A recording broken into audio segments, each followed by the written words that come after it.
Okay, everybody, mark your calendars. 3 of the country's best-selling authors are donating their time for an incredible event to support the home and legacy of America's most beloved author, Mark Twain. This October, David Baldacci, John Grisham, and Jodi Picoult will all be taking part in the Mark My Words event at Woolsey Hall.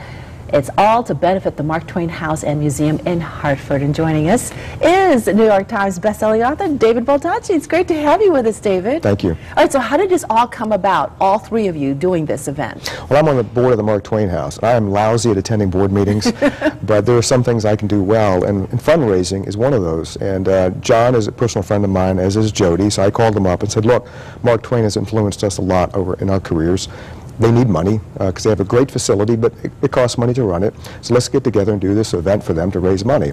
And Jodi will tell you she's providing the estrogen against John and my's testosterone. But it's just going to be a great event. I thought it was something fun and unique to do. Absolutely. So the 3 of you are going to be up on the stage doing what? Do we have an idea at this point yet? Well, I've done events like this with John before, and Jodi is terrific on her feet. So we're just going to be sitting around talking about writing, about Mark Twain, about life, any topic that comes up. We have a moderator, Miley Compton Rock, who's fabulous, and we're just going to have fun. We're going to see where it goes. This is a real reality show, totally unscripted. Okay. And Malik is, you were telling me, is the wife of? Chris Rock. Chris Rock. Yes. How did you guys get connected? We spoke together at an event in New York, a charity fundraiser about a year ago. I was really just blown away by her. She's a fabulous presence, a terrific woman. She's a globe-trotting philanthropist and a person who does a lot of great work around the world. And I called her up and said, I have this event. Would you like to moderate? And luckily she said yes. All right, let's talk about Mark Twain. How did Mark Twain influence you? Well, I remember reading Tom Sawyer and Huckleberry Finn and the Reader's Digest condensed versions, you know, as a kid, and just being enthralled and mesmerized by this. And I've since read pretty much everything Mark Twain has written. And I guess you could say I'm obsessed with Mark Twain. And The Christmas Train is a book I wrote years ago. It has some Twainisms and some Twain lore and a character based on somebody that Mark Twain knew.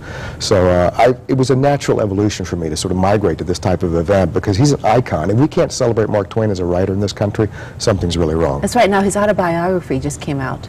Yes, volume 1. Did you read it? I did, and it's a doorstopper. You know, it's like I could use it as a dumbbell, but it is a great book, and it's a sort of just, you know, stream of consciousness. You get it right from the guy's mind as it comes out on the paper, and it's a fabulous autobiography and totally unique. It is, and you are obviously very well versed on the house as well. Yes. I know this has undergone a lot of renovations over the years, but it still needs more, and that's why we're doing this event, right? To really... It's an operating account for the house and also the attached museum. They do a lot of great work there, teaching classes, there's a museum, inspiring people from Mark Twain's work. So they do a lot more than just having people walk through the house. As fabulous as that is, so what we're trying to do is put together sort of an endowment, an operating fund, so they can do all these great works, all these great programs for generations to come to enjoy and learn from. What is it about Mark Twain that you think people don't know about? Well, he was as good a speaker and orator as he was a writer. And in fact, later in life, he went around the world to repay his debts because of that stupid page typesetting machine that bankrupted him.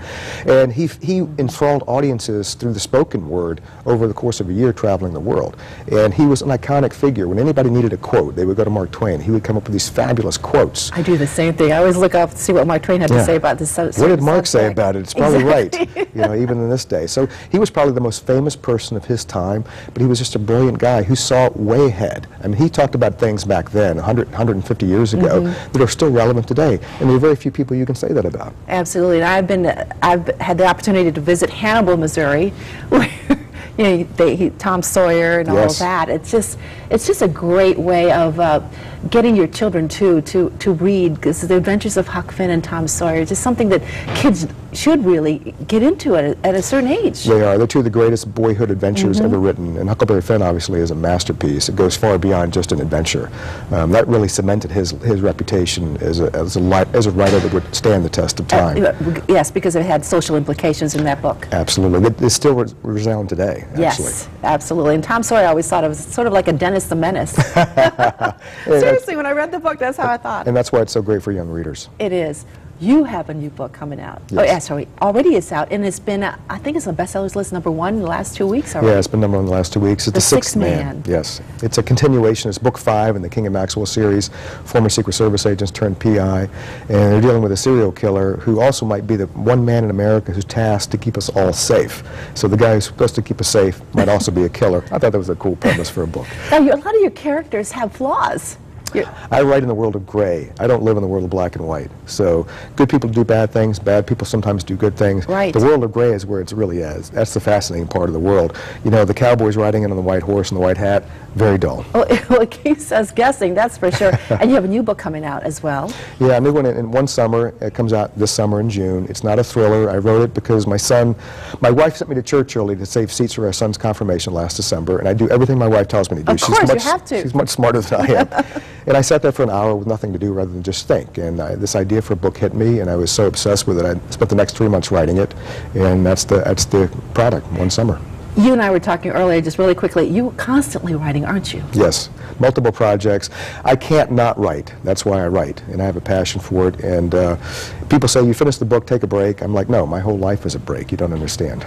Well, right now, let's put the information on the screen of your big event. It's Mark My Words, an evening with David Baldacci, Jody Picone, John Grisham, happening on Wednesday, October 19th, 8 p.m. at Yale University's Woolsey Hall. And you'll want to reserve your tickets now by visiting marktwainmywords.com.